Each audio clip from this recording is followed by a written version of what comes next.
Hi poets, I'm Kaye Spivey, and today's video is something that I feel like is not gone over thoroughly enough in many schools. And I feel like it stifles the discourse on the internet when it comes to poetry, that people don't really know how to approach a poem, and people don't know how to constructively criticize a poem. So I'm going to break this into two parts. I'm going to talk about leaving constructive critiques on a poem for peers, and also leaving a constructive review. And they are two completely different things. So first off, I'm going to talk about what a constructive review for poetry would look like, and how that differs from a constructive critique. One of the first things when doing a review for poetry or for a poetry book is please avoid saying that you don't normally read poetry. It isn't a helpful thing. I know why people do it. They're sort of opening up an audience to others who don't read poetry. They're saying, even though we don't like poetry, we don't read poetry ourselves, this book stands out. It's not really a helpful thing to say, and that's because we don't want to create more of this stigma that poetry is the other. We want to embrace everyone and say, hey, I read this and I liked it, without being like, but I don't normally read in this genre. And I know that that is a very impulse thing that people do when they're reviewing poetry. I would avoid that. Some things that you should mention when constructively reviewing a poetry book is mention what your favorite poems are. If you only liked like 2 to 3 poems in a book, mention those. If you loved most of the poems, mention that, but mention a few of them specifically by name. This helps people who are looking into the book maybe read 2 or 3 of the really best poems. They can look at your critique and then maybe find the author's website and look those up. So that's very, very helpful. Also mentioning slightly what captivated you about the book, mentioning maybe the style that the book is written in. If the person, let's say, follows a very clear narrative, mention that the narrative is there, mention that this is a story. If there is a very strong seasons element, mention that. Those types of things help introduce a reader to the writing. Also mentioning things that really didn't work for you are helpful in reviews. And this is one of the things that differs from a constructive critique. In a review you can say, hey, this was all written in form, and although I liked most of what the poem was saying, I really hated the rhyme scheme, or something like that. And then someone who likes rhyme scheme can be like, oh, okay, I didn't like rhyme scheme. If you're leaving a constructive critique for a poem, however, saying that you don't like rhyme scheme when the poem is a rhyme scheme is totally useless. If you're critiquing someone's poem specifically, like you to them, peer review type of thing, it's not about what you like. A review is about what you like, and try and, leave a glow and a grow, I think is what they told us in elementary school. Something you didn't like and something you did like. But when you're critiquing a poem, what's important is the internal structure of the poem. I'm going to go ahead and we're going to use a poem that everyone has heard before, and that is Robert Frost's The Road Not Taken. Robert Frost is the type of person who uses a strong rhyme scheme. Already, the rhyme scheme he's using for this poem is ABABC. So something you could go through with your critique wouldn't be, I don't like the rhyme scheme that you're using, it would be, are you sticking to the rhyme scheme? You're already having the first and third line and the second and fourth line rhyme and the last line not rhyme. Is that consistent through the entire poem? Is your punctuation consistent through the entire poem? This is a poem that uses commas and semicolons and only a few periods. Is that continuing through proper structure of the sentence? Is that something that is making sense? You can also say, what are you trying to say? Before you get into the what are you trying to say, please read through a poem. If you're doing a constructive critique, read through a poem twice. One time, read it straight through. The second time, read through and try and understand it.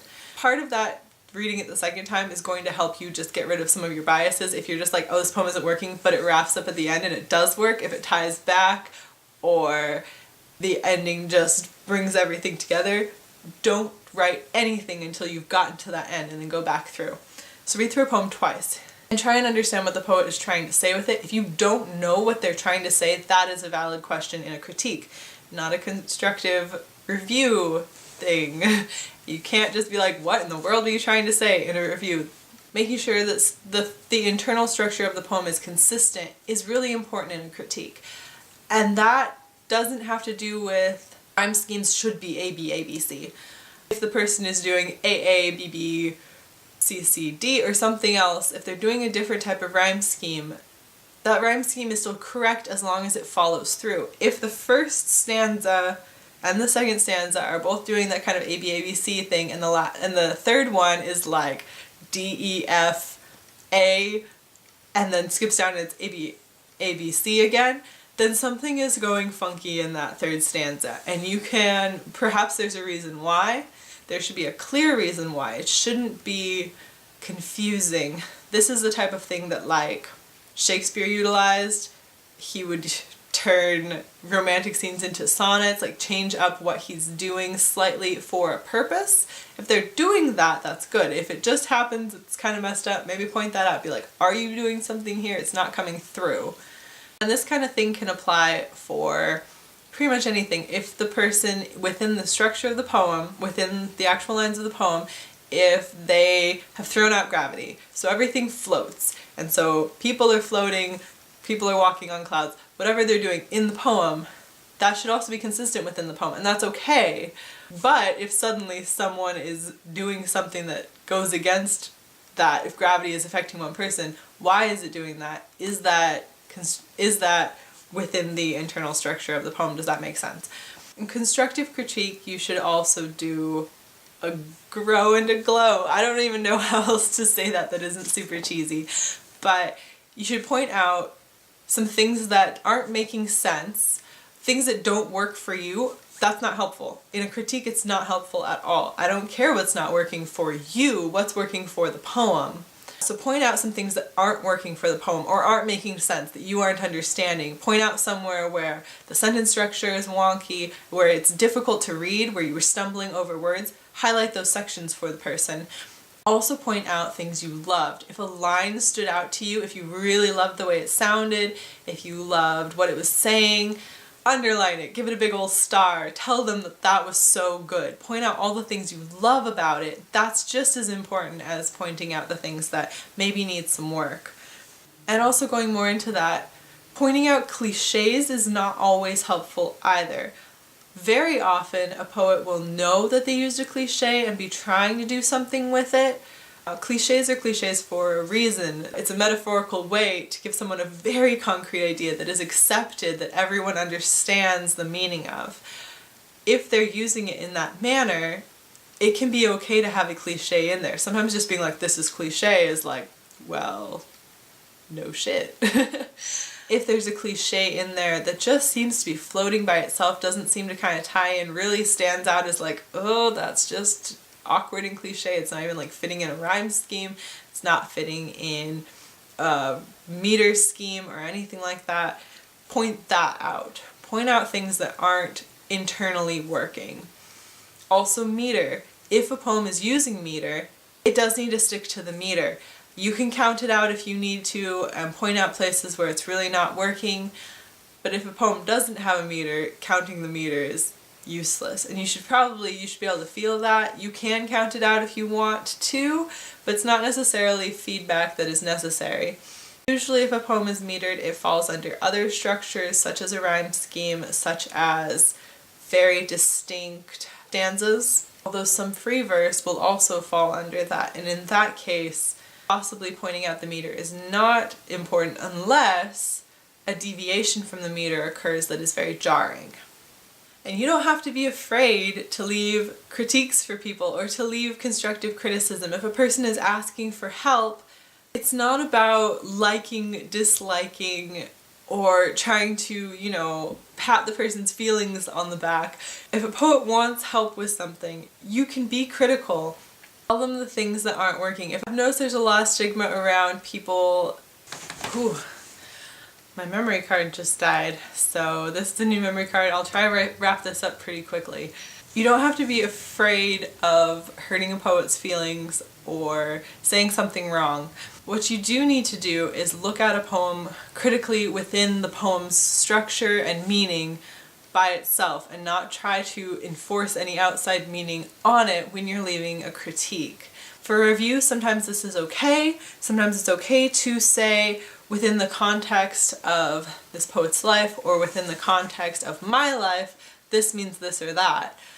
A critique, it's not helpful. A critique is all about what's happening in the poem right in front of you, right on the page.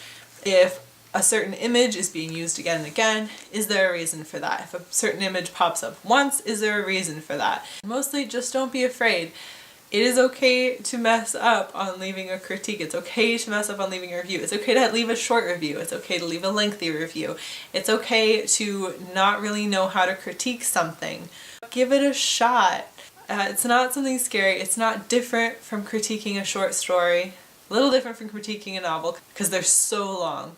But critiquing a short story is the same kind of thing. What is working? Where is the narrative? Do you have any typos? Are you using the wrong word? Do you have the wrong punctuation here? That all applies to a poem as well. So hopefully that gave you a little bit of confidence in critiquing a poem and also leaving a review. Leave reviews for your favorite poets. If you have any other advice for poets, or for people interested in jumping into poetry, people interested in helping with critique and editing, people just with more questions with reviews, please leave a comment down below and give this video a like, and please subscribe, and I will see you on Saturday. Bye!